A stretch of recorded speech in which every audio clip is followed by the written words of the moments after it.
కిషన్ రెడ్డి అనే మాట్లాడుతుండో దాన్ని పూర్తిగా విందాం.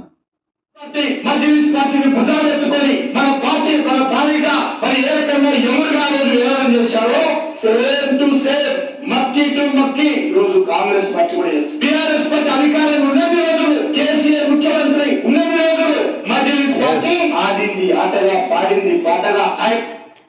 మజ్లిస్ పార్టీ ఏ గవర్నమెంట్ వచ్చినా వాళ్ళు ఎప్పుడు పోతుంది కరెక్ట్. అది వాళ్ళ స్వార్థం.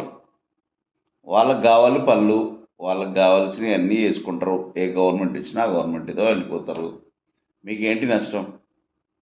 రేపు మీ గవర్నమెంట్ వచ్చినా కానీ మీతో పాటు ఉంటారు. ఎన్నాళ్ళు ఈ ముస్లిం పోరాటం? ఉఫ్ఫు అంటే పోతుంది పాకిస్తాన్. పోదా మీకు?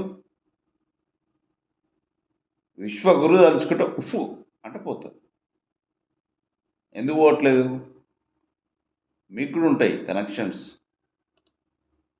హైదరాబాద్ లో తెలంగాణలో తిరుగులేదు. ఏ అధికారినైనా తిట్టొచ్చు, ఎవరినైనా దౌర్జన్యం చేయొచ్చు, ఎవరైనా ఆక్రమించుకోవచ్చు, ఏ గుండాయిజం అనేది చేయొచ్చు, ఏ రౌడీజం అనేది చేయొచ్చు. సేమ్ ఇప్పుడు కాంగ్రెస్ పార్టీ అక్కడ జరుగుతాం. కేసీఆర్ ముఖ్యమంత్రి ఉన్న రోజులు ఓవైసీ ఓవైసీ ఆ మజ్లిస్ పార్టీ మజ్లిస్ పార్టీ గోడ మీద పొగిడి కేసీఆర్ ఓడిపోగానే మజ్లిస్ పార్టీ ఒక తన్నులు తల్లింది బీఆర్ఎస్ పార్టీ మామూలు పడ్డారు. వచ్చిప్పుడు రేవంత్ రెడ్డి భుజం మీదకి కూర్చున్నాడు, రాహుల్ గాంధీ భుజం మీదకి కూర్చున్నాడు. ఈ జూబ్లీ సెలక్షన్స్ 2014లో మజ్లిస్ పార్టీ పదవి గుర్తు పెట్టుకుని పోటీ చేసినటువంటి అభ్యర్థిని ఈ రోజు అదే ఓవైసీ రేవంత్ రెడ్డితో మాట్లాడి రాహుల్ గాంధీతో మాట్లాడి కాంగ్రెస్ గుర్తుని ఇక్కడ పోటీ చేస్తాం.